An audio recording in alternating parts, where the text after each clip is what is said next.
ভারতের প্রতিরক্ষা মন্ত্রী রাজনাথ সিং এর বক্তব্যে বিস্ময় প্রকাশ করেছেন পররাষ্ট্র উপদেষ্টা তৌহিদ হোসেন। পররাষ্ট্র মন্ত্রণালয়ে এক ব্রিফিংয়ে তিনি বলেন, ভারতের প্রতিরক্ষা মন্ত্রী যা বলেছেন সেটি তার নিজস্ব মতামত হতে পারে। বিষয়টি নিবিড়ভাবে পর্যবেক্ষণ করছে বাংলাদেশ।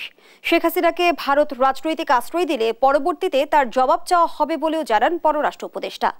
বাংলাদেশে আর একজন রোহিঙ্গাকেও আশ্রয় দেওয়া হবে না বলেও সাফ জানিয়ে দেন তিনি।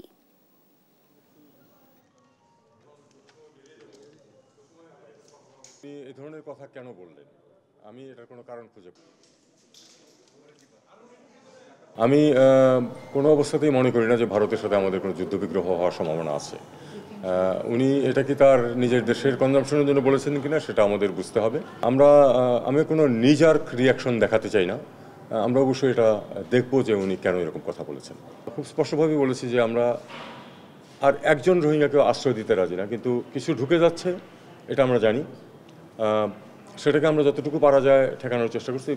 বিজিবি যেটা করছে সেটা হলো যে প্রতিদিনই কিন্তু পুশব্যাক করছে, যাদেরকে আমরা ধরতে পারছি।